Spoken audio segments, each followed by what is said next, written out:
Hello, everyone. Thank you all so much for being here with us tonight, and I hope that you and your community are doing well. Next slide, please.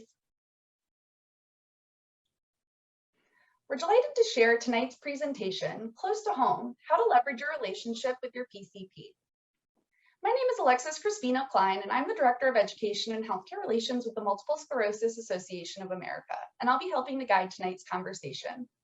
I'll keep it brief before getting the evening started with just a few good to knows and housekeeping notes. We'd like to extend a thank you to our program funding partners, Bristol Myers Squibb, Genentech, and Greenwich Biosciences, as well as our booth sponsors, Genentech and Sanofi Genzyme. If you haven't already, please take a moment to visit the virtual display hall.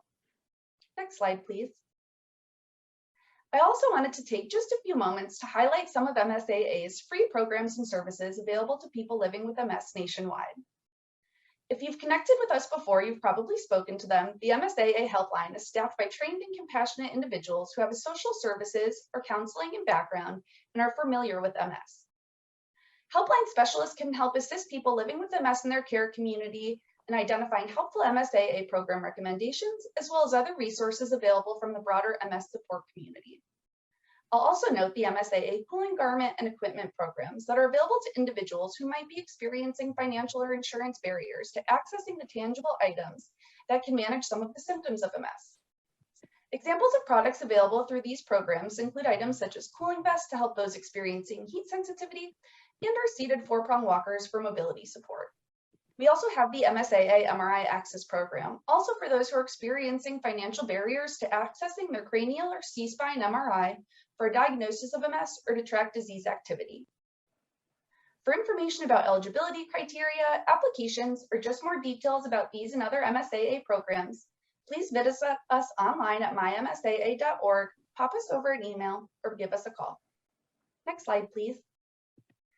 This disclaimer is just a friendly note that all information being shared today is for reference and informational purposes only and does not constitute formal medical recommendations.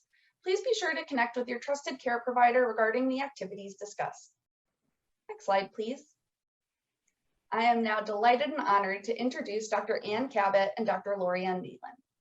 Dr. Ann Cabot is a neurologist and director of the Multiple Sclerosis Specialty Care Program at Concord Hospital in Concord, New Hampshire, where they use a team approach to care for people living with MS. She attended the University of New England College of Osteopathic Medicine in Bedford, Maine, and completed her residency and MS fellowship at UMass Medical Center. Dr. Loriann Vaitland is a family medicine physician and medical educator. She earned an MPH from Boston University School of Public Health, her medical degree from the University of New England Osteopathic Medicine, and completed her postgraduate residency training at the Dartmouth Family Medicine Residency Program. She practices clinically and teaches both medical students and residents. She has a heart for the underserved, both domestically and internationally, and has traveled to Africa, Asia, and Central America, providing medical care to those in need. All right, so that is it for our slide deck tonight. We are ready to get it started. So without further ado, I am delighted to start the night by getting to know Dr. Cabot and Dr. Maitland a little bit better, and specifically their connection to those who are living with MS in rural areas. Dr. Cabot, would you mind sharing with us first? No, not at all. I hope you can all hear me tonight. Thanks for joining me and my friends here tonight. And I want to, before we get anything, I just want to tell you how much I love the MSAA. I think 2 times today I sent patients to use the MRI grant, and another patient got a rolling walker from you guys. So thank you so much for all you do. Never mind all the other countless times we've used you. So thank you very much. So I work in New Hampshire, and New Hampshire's a funny state because we are a long, skinny state, and we have some very rural areas, but we're not far from some bigger cities as well. We see patients who come 5 minutes away, but we also have patients who travel, 2.5 hours to get to us. So being an MS center, I think the important thing in the community is to make sure that you really reach out and engage with all the other services that are available to you. So a patient that lives right in New Hampshire has access to a lot of resources, right in Concord, I mean, where we're located, or some of the other bigger cities. But if someone lives farther away, things always get more challenging. So no matter where the patient lives, working with the primary care is essential, but in the rural communities, it becomes incredibly essential. So I'm excited to have this program because I've never actually had the opportunity to formally recognize how much we appreciate our primary care colleagues, especially one like Loriann, who has so much experience working with the underserved population. Thank you so much, Dr. Cabot. And we're so excited too. This is just such a great topic. And Dr. Maitland, I'll hand it over to you. Great. Thanks so much for having me tonight. I am a family medicine physician, so although I do see some patients with MS, most of my patients do not have MS, but you know, when I encounter a patient with MS, it's really important to me to know, usually I call Dr. Cabot, but you know, it's really important to have connections in the specialist community. But to back up a little bit, my connection to rural settings started really, you know, when I was a kid and watched my grandparents not have access to care that they needed because they lived in rural upstate New York. And that interest continued when I went to medical school and realized that I was best suited to practice medicine in rural settings or certainly underserved settings. And so I was very thankful to have something called a National Health Service Corps scholarship. So basically the National Health Service Corps, which is a government organization, helped me go to medical school, and I promised in turn to practice in an underserved area. So that's what I did for the first 15 years of my practice in rural Maine and rural New Hampshire. And I agree with Dr. Cabot. When you practice rurally, getting your patients even enough primary care, there weren't enough of us to go around.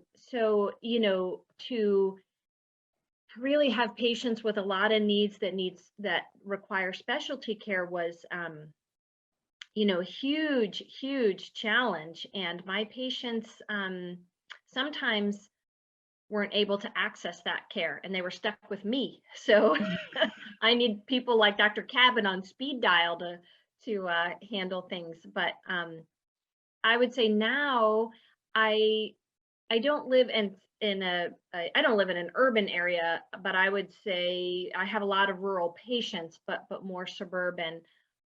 But my really love and learning to practice rural medicine started even before medical school. That's really fantastic. It definitely sounds like both of your professional and personal paths have really guided the way that, you know, you've approached your treating and working with patients. So thank you both so much for that. I guess for our next question that we wanted to talk about is, Dr. Cabot, would you mind describing a little bit more about your role as a neurologist specifically? And Absolutely. Maybe Yeah, no problem. So I think, you know, a lot of patients come with many different neurological conditions.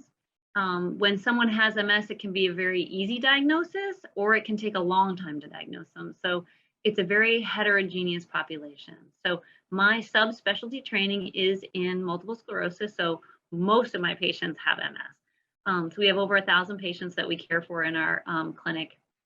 And so my role is really limited to that, the care of those patients or patients that have diseases that are similar to MS, so other diseases or abnormal imaging.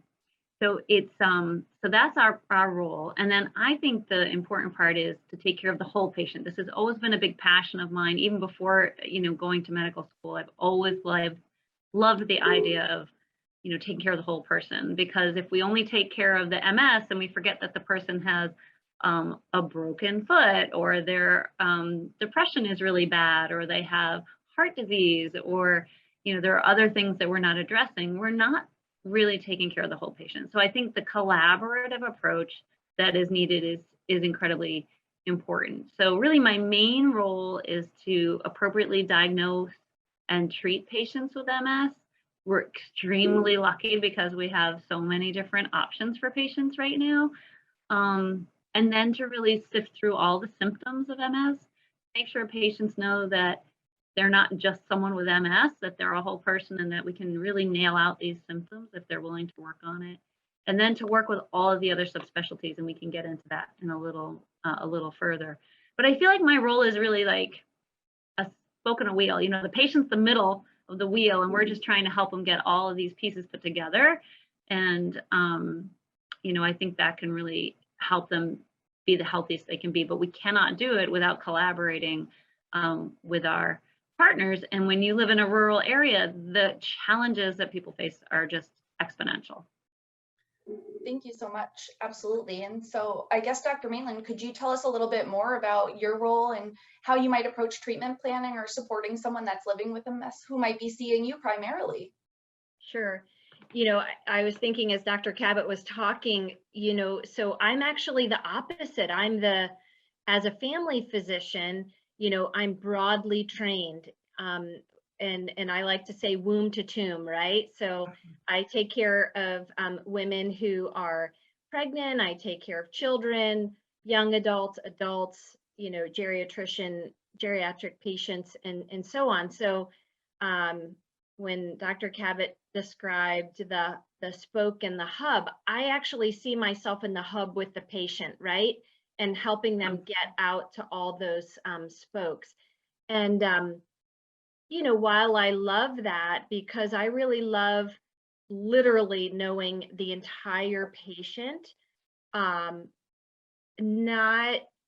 just the patient. One of the things that drew me to family medicine is I think of all my patients in the context of their family, right? Like they don't even realize, but I tell my patients, especially patients who I take care of the entire family. So I may take care of, you know, the grandparents, then the next generation, then the kids. And I left New Hampshire just in time for them to get pregnant and have babies, because, you know, I'm in denial that I'm that old. But that's really important, because if I have a patient with MS, I mean, and let's face it, most of my patients do not have MS. MS is a well, probably not rare to Dr. Cabot and to you guys, because that's what you see. But to me, you know, and I'm going to be thankful for that, right? I'm going to be thankful that it's a rare disease. But when I do see it and help take care of those patients, I also have the privilege generally of taking care of their children, or maybe their sister, maybe their brother, but we know that, I mean, although men do have MS, you know, I see it a lot more in women.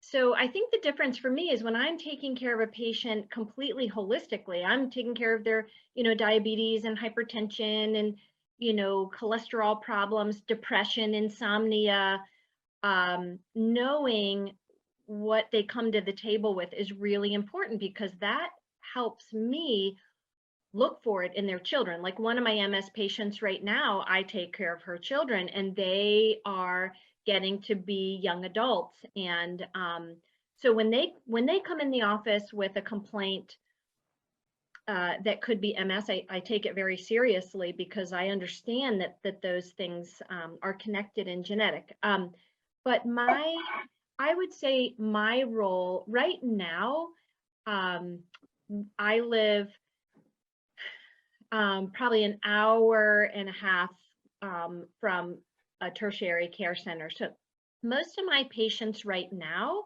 see a neurologist at the tertiary care center. But what I would say, and we can get into this later, the most common model is specialists come to the small hospitals, right? So if you live within an hour or so of a big tertiary care center, big hospital, a lot of times various specialists will actually travel once a month, maybe twice a month, to the smaller outlying hospitals, and then you send your patients there for care. We don't have that. My patients have to travel an hour. So I would really like to see, and I would be willing to participate more in their care. And we can talk a little bit about what that might look like as the night goes on. Yeah, that's really fantastic. And that really does bring us to kind of that next thought is, if you can think of ways, and Dr. Maitland or Dr. Cabot, the ways that you guys might collaborate. If you, Dr. Maitland, are seeing your patients more frequently, maybe ways that you might communicate things or share information. Yeah, so Yeah. I can actually give you a great example. So, so we see the patients typically twice a year, 3 times a year, depending on their needs. And then I'll send a note to the patient's primary care to say, hey, this is what we talked about today. This is the treatment plan. This is how the MRI looked. This is what the exams show. This is, the symptoms that we're working on.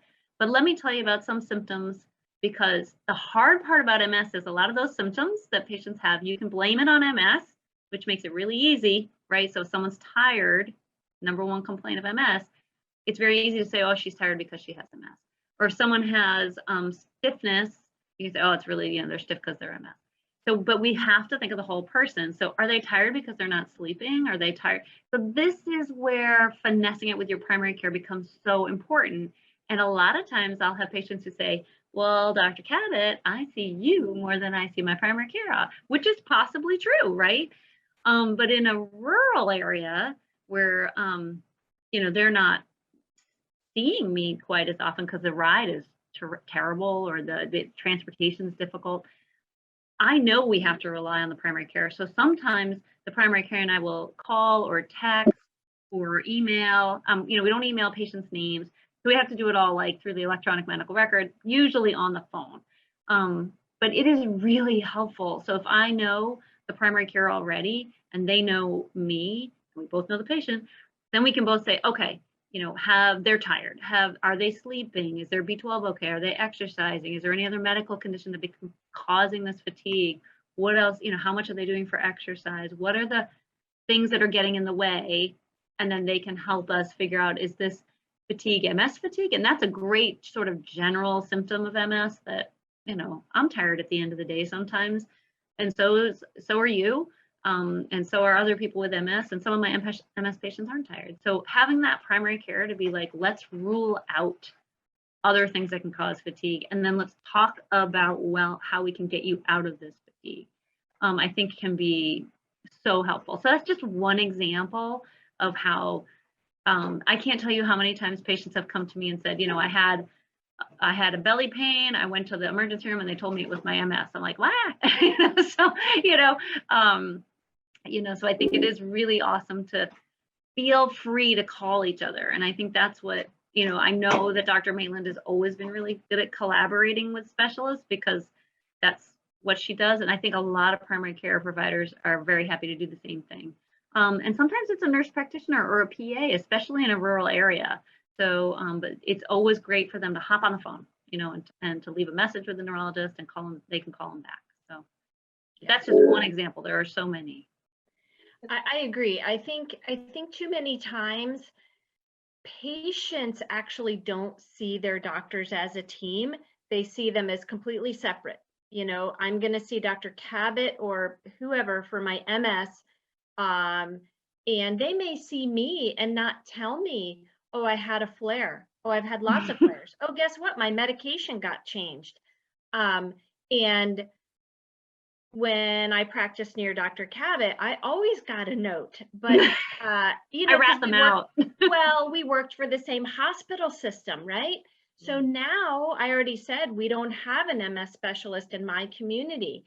So I'm relying on someone that I don't know an hour away to send me their documentation. And I would say most of the time I don't get it. So then the other barrier is their neurologist is nameless, faceless to me. And it's not always easy to cold call people, because you're not sure what you're going to get on the other end of the phone. Are they going to want to talk to me? Are they not? Are they collaborative? Are they not? But I would say we need to do better. We need to really try. We need to pick up the phone, and we're all busy. So, that's definitely a barrier. I am literally not. Yeah, I think the patient can also help with that, because I have patients who are proactive, who see, doctors in lots of different medical systems, and they'll be like, my doctor didn't get your note, whatever. So I think it's always empower the patient to help you is really important. So as patients are listening tonight, they can help us by saying, hey, did you get that note? Are you up to date on the MS care? Did you know I just got diagnosed with diabetes? And to be honest, a lot of patients now with the portals and the email systems that the patients can use, I think that's streamlined the care so much and made it so much better. Well, you also, you know, the notes and the information should go both ways, Yes. right? Like, and I think too many times a PCP just expects all the specialist notes when we should be doing a better job. You know, if we want sort of seamless care, is to send a note, you know? Yeah, it's probably 1 in 100 primary care that sends me the note. I'm not exaggerating. I'm probably one of them. Now I'm going to No, I I just had an that's epiphany. normal, because the primary care in my mind is sort of the quarterback, right? They take all of it and sort of help the patient. Like you said, you're the hub. I always think of it like a quarterback. So the and other help thing the I was patient. going to say is I literally am not thankful for anything COVID related at all, except telemedicine. So before COVID, Yeah. And you patients out there may notice that you know, before COVID, doctor wasn't calling me, except for Dr. Cabot. I know she calls her patients a lot. I've actually been with her when she calls patients when she's on vacation. So, but you know, prior to COVID, and here's the thing, we're super busy, and it's not at all about money. I do not want to come across that way at all, but there was not a mechanism whereby a doctor could call a patient and bill for it, okay? Or not bill the patient, but bill the insurance company. And just so you know, any of you who have engaged with a lawyer, every time you talk to the lawyer secretary, anybody, they bill. Okay, that's not been so in medicine. So we generally, who do we get to call you? Our nurse.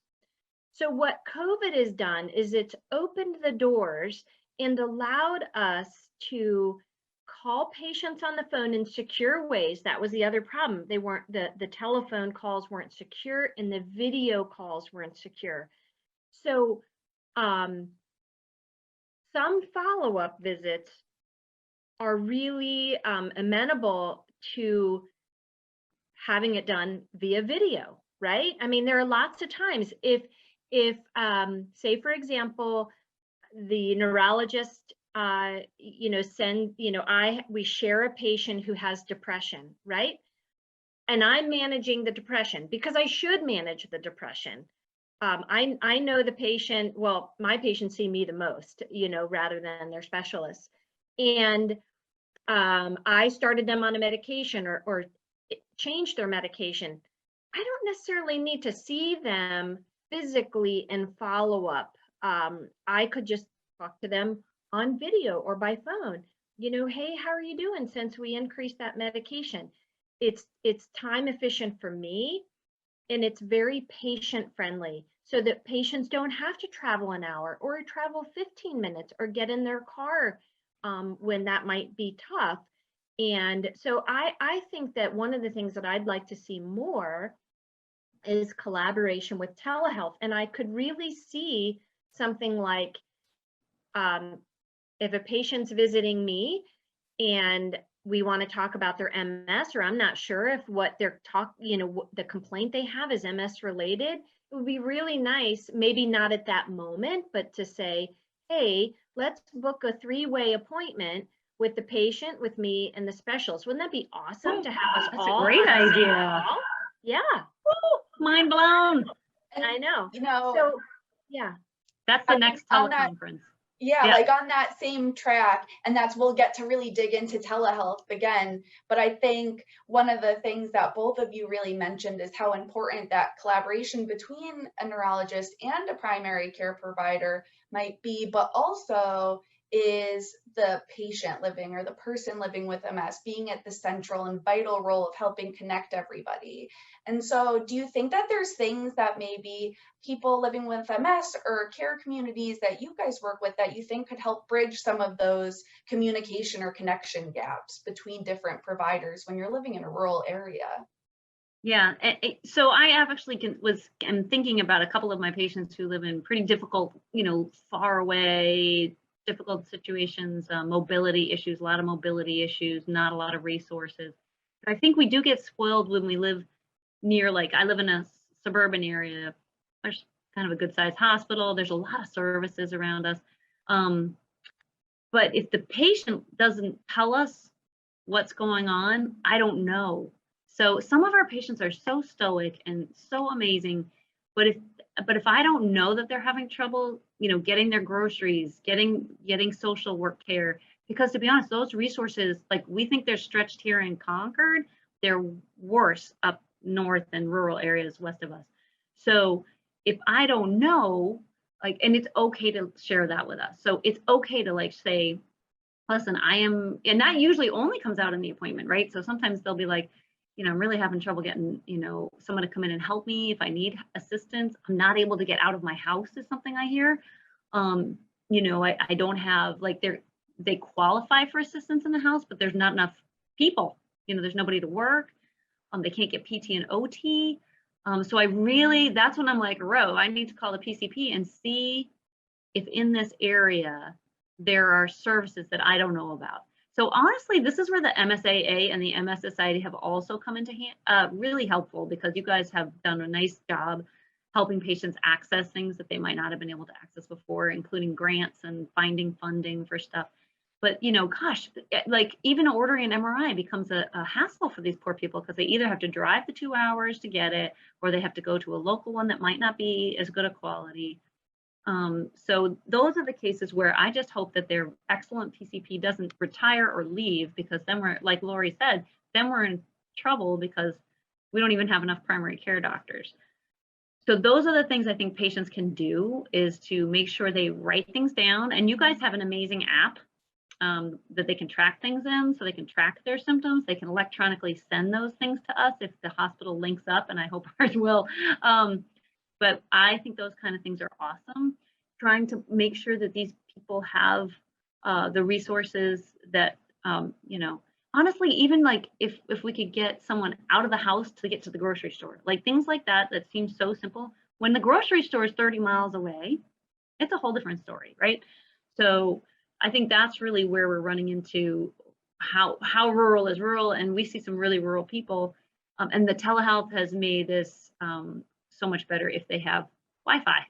So, that's another obstacle, but it's definitely better. And I'm very grateful. I had 2 patients today. One got COVID, and I was like, do not come to my office. And, but he had his visit on video.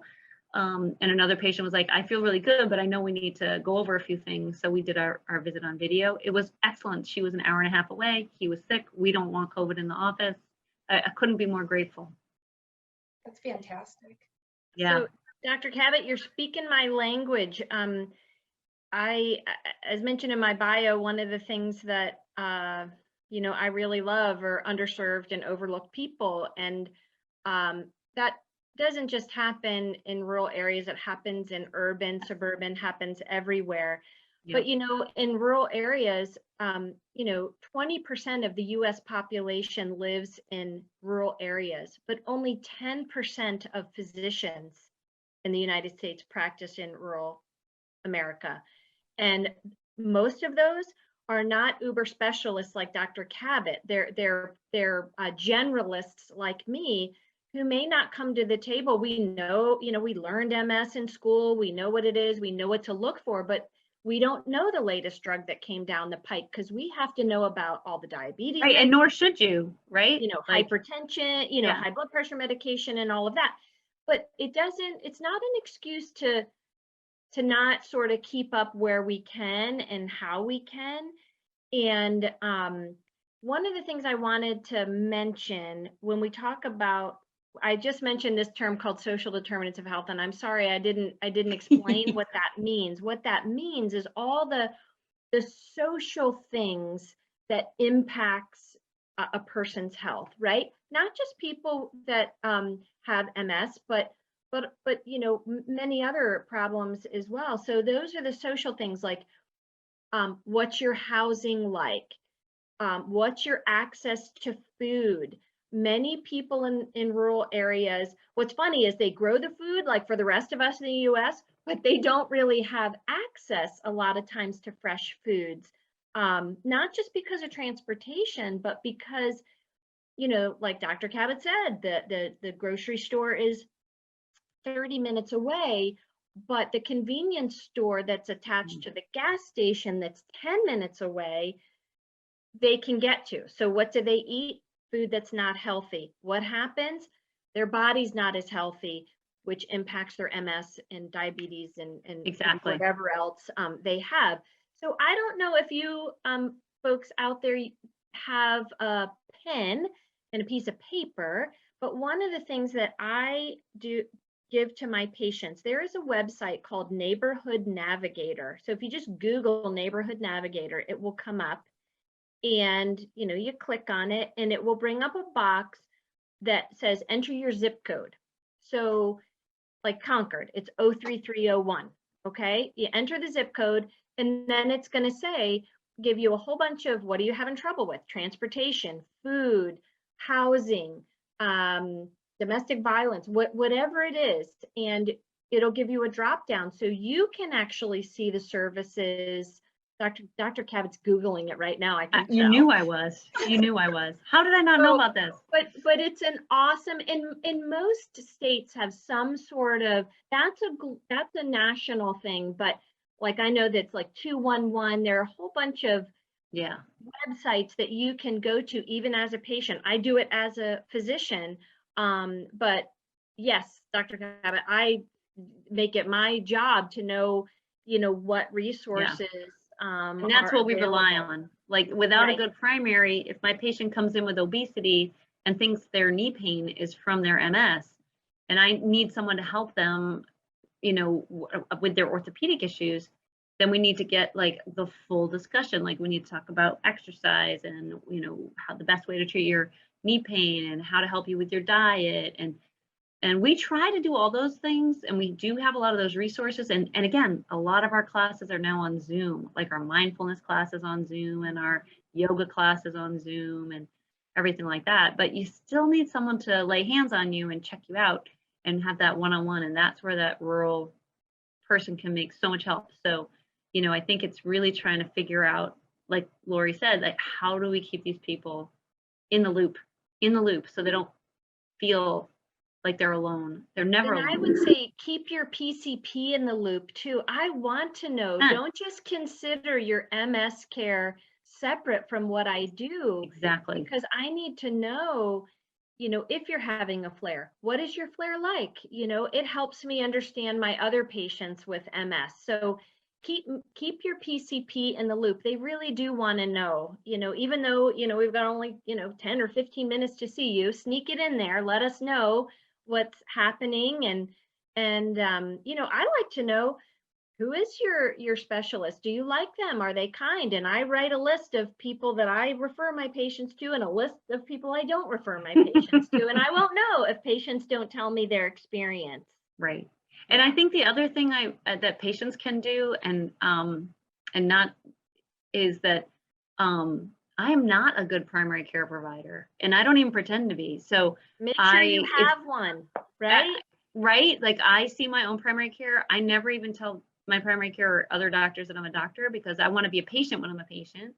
But if someone had strep throat or pneumonia or like Dr. Maitland's going to be on top of what's the best way to treat your hypertension today.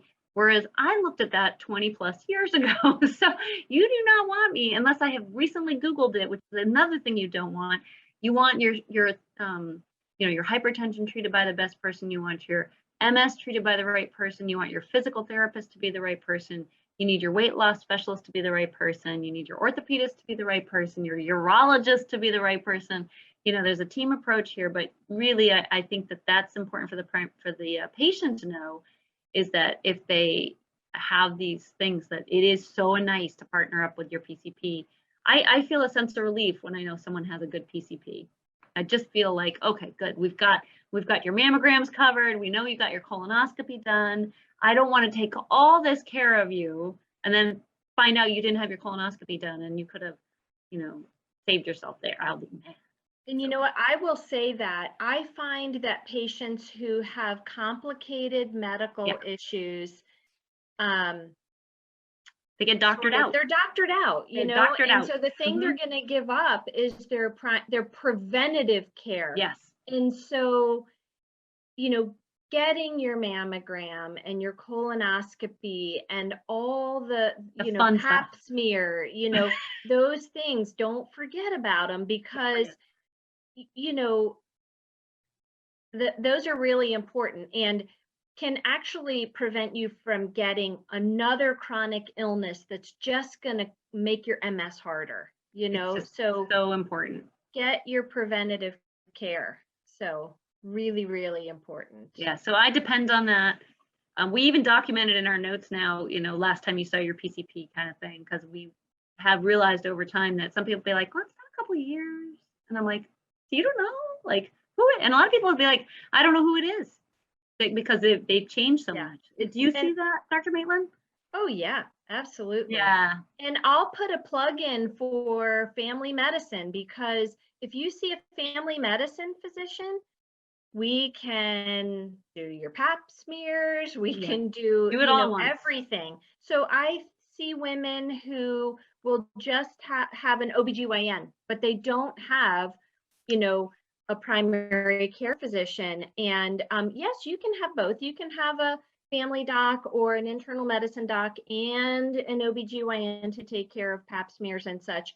But you could have one-stop shopping with somebody who is really going to try to get to know you well, like a family doc. That's what I do. I'm a family medicine educator. I try to teach, my residents and medical students that, you want to take full care of the patient. You want to, be responsible for being that quarterback that Dr. Cabot talked about. And I guess just in hearing your conversations, you guys have excuse me, have such a great rapport. And I wonder if, and this is a little bit off the script, but I'm curious if sometimes people might have doctors or a provider that they see that they don't gel with. And I think it's, is it okay to change doctors or think that, I have a different style of approaching my wellness? And sometimes that can be hard, or people don't know if they can do that. Is that something? I think that's true for a specialist as well. Like I tell patients, not every shoe fits. Like I am not going to be everybody's doc. Like they're going to see me and they're going to want to move on. And I totally respect that. I also respect a second opinion if they want a second opinion. I think that's awesome actually, because there's so many opinions, especially neurologists will have 2 neurologists and 10 different opinions on the same subject. So, and I have had patients, that they're like, well, my doctor left and then now I'm assigned to this new person. I'm not sure I know if I like this new person. I would save this, and I've learned this from my patients. Give that person a couple tries before you dump them, because maybe you loved your old primary care so much and you were still a little annoyed that they left, that you were sort of angry at the new one.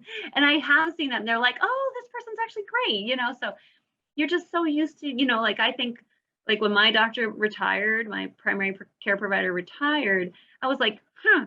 And I saw the new person, I was like, well, she's all right. And then I saw, yeah, I love her, you know what I mean? So it was just a matter of that. Not every shoe has to fit. And you're telling your doctor, we had a patient today, we were talking about, a gentleman who was talking about sexual dysfunction. That can be awkward for your patients when they have to talk about that, male or female. And I think if you already know the patient, it's so much easier. But, I think those are exactly the circumstances where you're like, if I don't feel comfortable, give it another try. But if it's not working out, see what else is going on. Now, in a rural community, there may not be anybody else. Right. That's what I was thinking, that sometimes, I've been in communities where I was maybe not the only one. I felt like I was the only one, but maybe one of 2, right? And I was the only female. So, right. I got all the female issues, so, but, yeah. So I think it's absolutely, I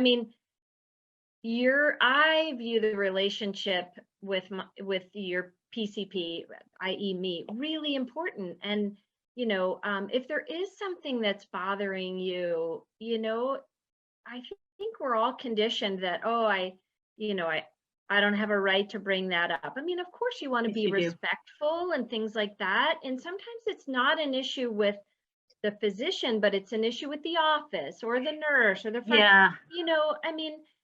Within reason, we all sort of just accept some inefficiencies and some things that we just can't change. But if it's really obstructing your care, meaning that you're not going to go in because it's so unpleasant, I bet your doctor wants to know that. I would want to know that. And I say, I can't fix everything, but thank you for telling me. And maybe we can make a change in the office. Maybe we can't, and we're not the office for you. But I definitely would say it is appropriate to change. Some offices will have, you can't doctor switch within a certain office. You would have to leave and go to a different office. Who knows? But I agree with Dr. Cabot. Give them a few tries. Talk to them if things aren't going well, and see if you can come to an understanding. And if you can't, you have to move That's on. okay. If don't there feel is somebody bad to move on to. Yeah, don't feel, this is your healthcare. There's Right. nothing more important. That's So right. nothing more important. So if it's not working, move on.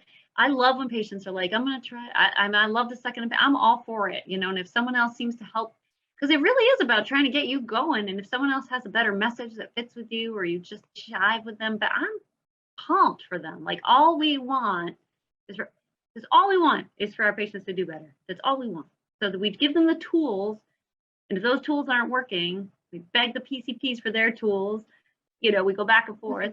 But there's so many opportunities there. But if it's not working, move on. Yeah, thank you guys.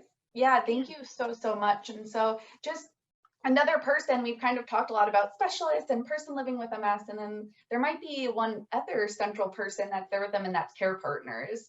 And so I think especially maybe people who are living in rural areas, the way that their care partners might be a part of this partnership, and should they be a part of this partnership in this journey? 100%. So I can tell you in rural areas, I think the care partners bear a heavy burden. They might not have the social supports that we have in other communities. It depends on, again, MS is very heterogeneous. Many of our MS patients, you will never know they have MS, and small percentage of them may have a lot of disabilities. So for the patients with more severe disabilities, I think those patients that are in rural areas, their care partners need a lot of support because they have very few support systems. Unless they have family, they have very few support systems in place. And I think this is all across the states. And again, it could be in the cities as well, but at least we have some other services within our 25-mile range and all these other things.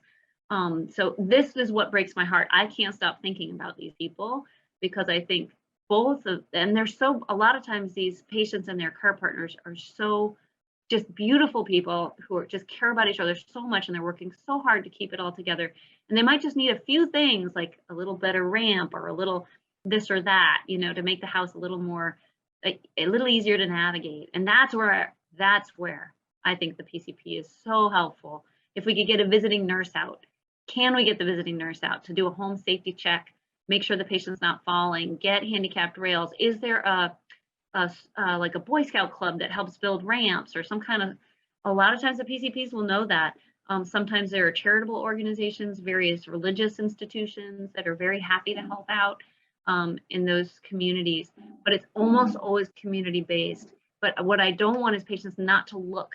And sometimes the social workers can't find much either. So I want them to keep reaching out to the community and leaning on each other. And I'm hoping that's where this video stuff can really help. Because if I could get, the care partner and the patient in a rural community to take our mindfulness-based stress reduction class and they enjoy it and it's free and they win, I'm happy, so I'm hoping that this is where the care partner stuff can do it. And I think you guys have done a very good job helping put out some resources for care partners too. Yeah, I would say too, I see care partners in a couple of roles. Number one, when they come in to the office, well, I ask all my patients, please, and I can print it out from the electronic medical record. I want you to carry in your wallet a medication list and update it when people, give you different medications, and a problem list, like what are your medical problems? And don't forget about the little stuff and keep that. And so sometimes I, not just with MS, but patients whose spouse is their care partner for complex other medical issues, I sort of make them the scribe, and I say, write this down, because I want you to make sure that when you go to the specialist that you're asking these questions. And then I would also see another huge role for the care partner is to keep themselves healthy. Yes. We see that with other chronic diseases, such, we talk about Alzheimer's all the time.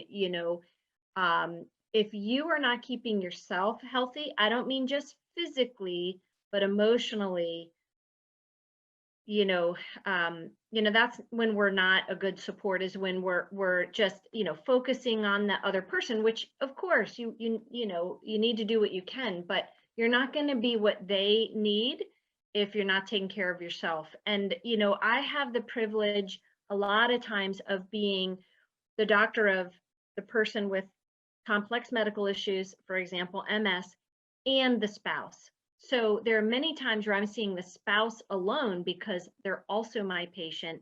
And it gives me the opportunity, to say, how's it going? And they might tell me something that I can help them with that they wouldn't say in front of their partner because, for a whole host of reasons. So, keep yourself healthy if there are any care partners listening to us out there. Yeah, and take advantage of some of the wonderful programming that's out there, that's online too, to help reduce stress and keep you healthy. Thank you, Lauri. I think that's probably the most well said. Thank you guys both so much, and it's such great information. And we had a couple more topics to touch on, but we've also received some really wonderful questions. And so I'm wondering if I can start posing some of those questions to you guys. Sure.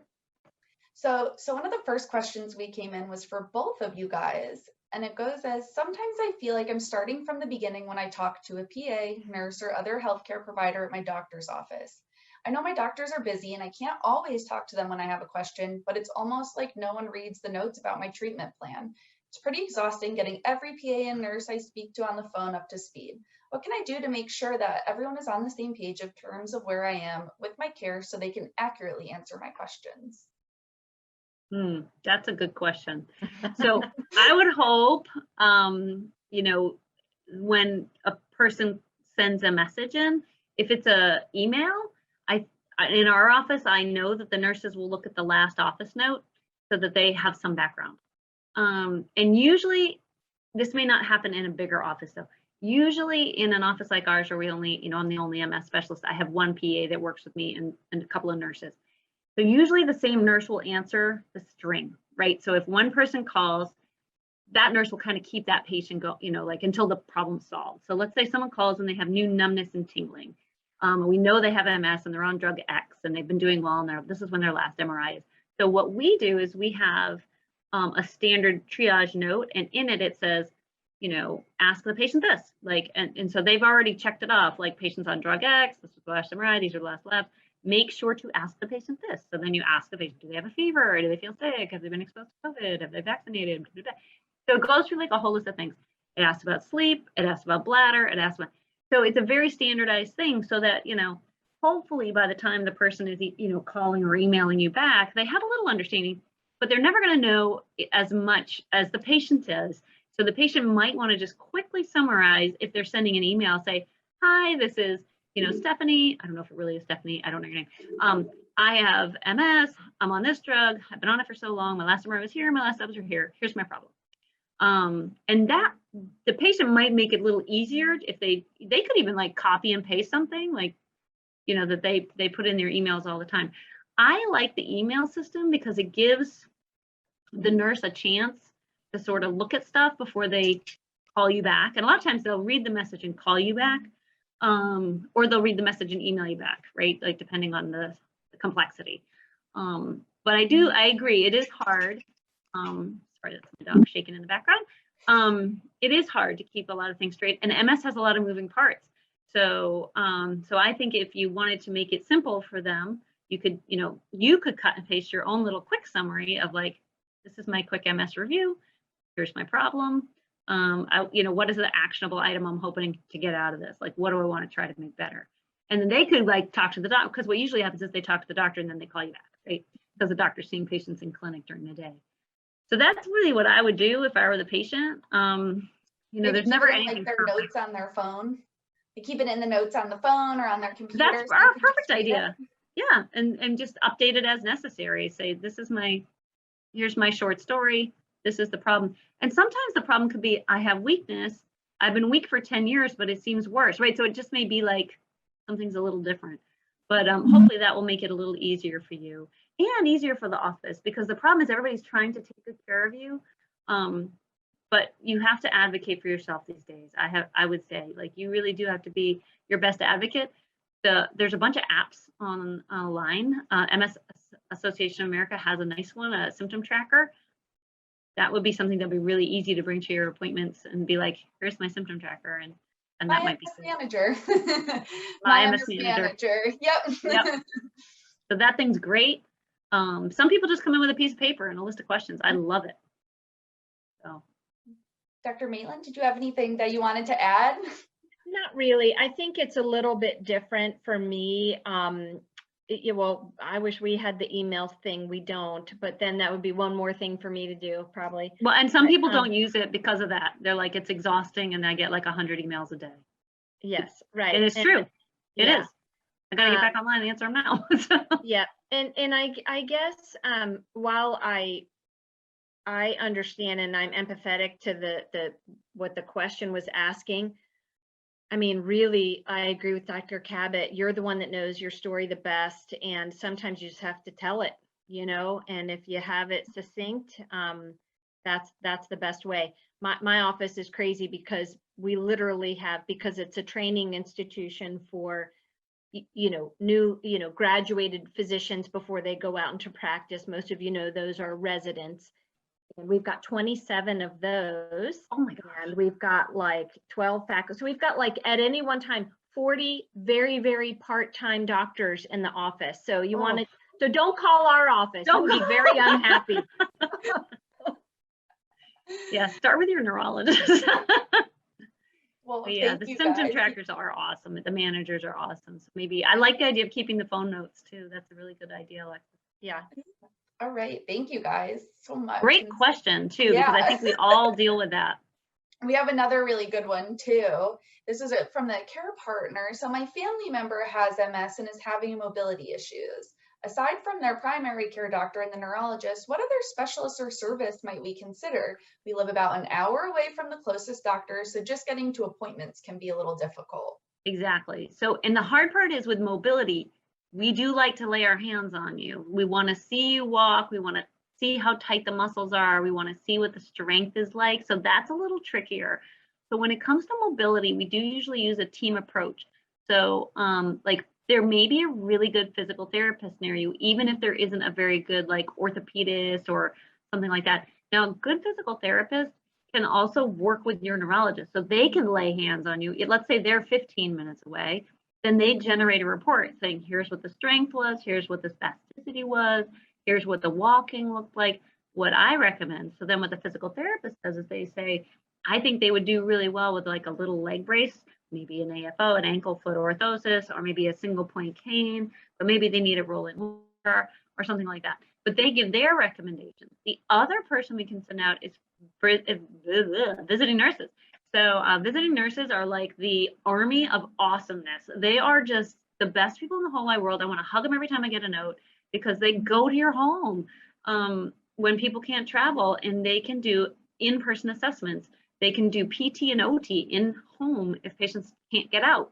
So they are amazing. So I think the first thing to do is if your family members having mobility issues is home safety evaluation, which is done by visiting nurses so they can make sure the home is safe. Sometimes it's as simple as moving the throw rugs and putting a bar in. It doesn't have to be complicated. And then a mobility evaluation with physical therapy. And then physical therapy, like I had physical therapy call me this week and be like, this patient is not doing well, and so we started the whole process to like, because the patient hadn't come to the office. They hadn't been in a really long time because of transportation issues, and she didn't have the internet. It was a disaster. So visiting nurse PT went in, saved the day. So maybe there's resources like that either your primary care or your neurologist can start the process. And a lot of times the primary care knows the best PT right around. So hopefully that will help. I hope that helps you. And the I agree. MSAA will give you walkers if you need them, like Yeah. the roll behind with the seat and the brakes and the handbrakes, nice colors and everything. And that's the other thing. I would make sure that you know what services you qualify for, what you can get, even insurance. Probably if, you know, some patients with MS are disabled, right? They're on disability. So when you're on disability, you get Medicare, and sometimes you qualify for Medicaid, sometimes you don't. But pay attention, because your state sometimes every once in a while will have Medicaid expansion. So if you're watching the news and you hear the term Medicaid expansion, that is your time. Maybe you didn't qualify last year, the year before, but you might now. So don't forget about making sure that you have the variety of insurances that you might qualify for and services you might qualify for.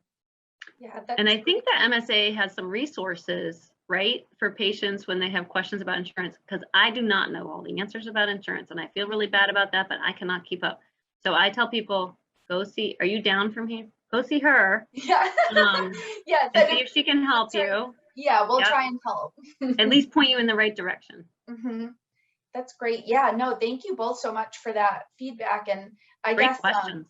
yeah, so good. And I guess one thing I'm really curious about too is we're talking about the mobility and transportation. How do you guys see your respective roles approaching telehealth now that that's an option? So in your role with your patients, or who you're seeing, how you might use telehealth, or if you'd like to use telehealth in the future. I think it's awesome. I think that we do need to see you once in a while, so don't be lazy. So some of my patients are perfectly capable of coming in and are like, oh, this telehealth is so easy and I feel pretty good, so I'm not gonna come in. So that's okay once in a while, okay? But I don't want people to slip through the cracks that way. I do feel like that would be a misuse of telehealth, right? Well, not maybe, but so I had someone today who was just like, I didn't want to drive in to see you. I feel great. I was like, oh, okay, whatever. So but it could be a godsend, like, to not have to spend and gas, look how expensive gas is now, and if you have to find a ride. But there are transportation services out there. Sometimes insurance will pay for this too. So again, what Dr. Maitland said about checking your insurance, that'd be really great.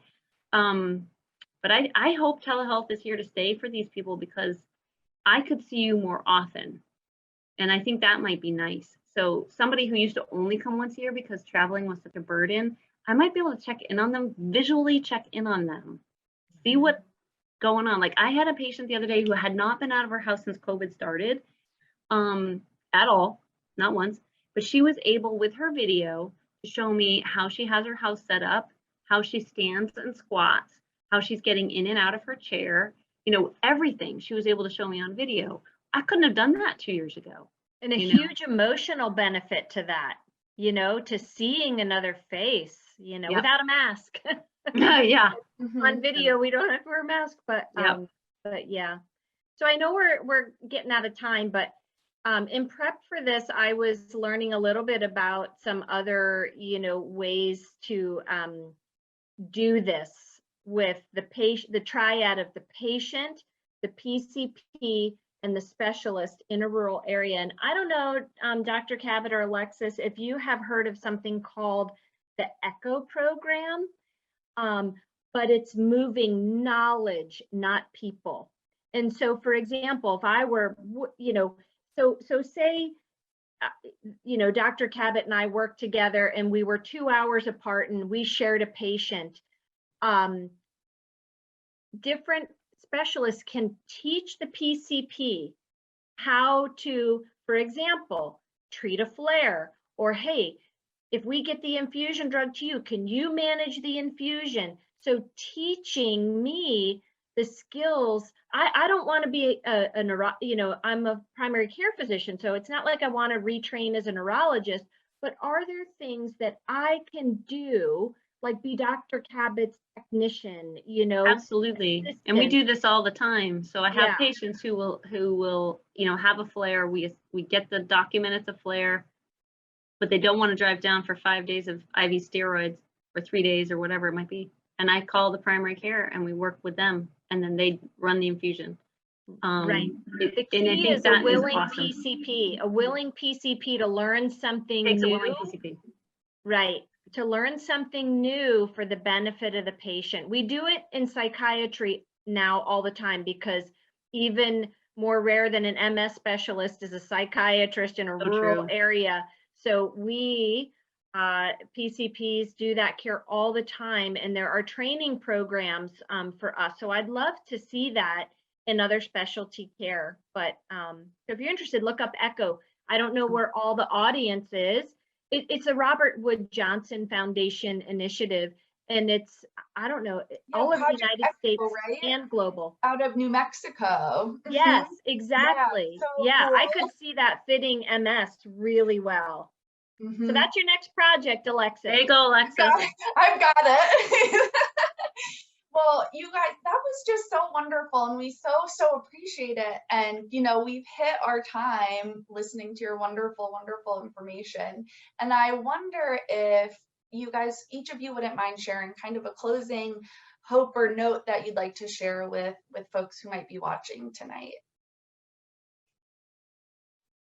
Just anything, if you might like.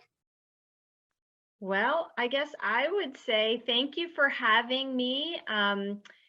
It is, I was excited to come and sort of talk. I was a little at first like, I don't remember a lot about MS, but it's great that I don't have to, I don't have to know everything, because I have you guys.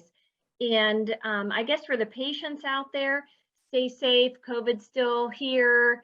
I guess I won't go on the vaccine, wear a mask thing, but get a vaccine, wear a mask. And, get to know your PCP, encourage your PCP to get to know your specialist. Be the love triangle, be the match, be the, match.com or whatever. You be the, what do you call like a match person? Your matchmaker of your doctors. The matchmaker, right. Yeah. So thank you for inviting me into your world. Thanks for coming. Yeah, we're so thankful to have you. And, that was such important information. And it's so great to hear from, a PCP who's really connected and wants to be connected with patients. And sometimes people, they don't always get that feeling. And Lauri has unbelievable background. Yeah. I'll brag for her. She's got a lot of background in rural medicine. And she's brave and wonderful and very caring about her. She loves her patients. And I just would say thank you, Alexis, too, for having us. And my hope is that we can just every day make life for patients with MS just a little better, that we can engage our patients to help themselves, empower them to make their lives a little better. Some patients have a lot they have on their plate. Some of it has a lot to do with MS and some of it doesn't, because we're all humans. But every day they do something a little better for themselves is absolutely awesome.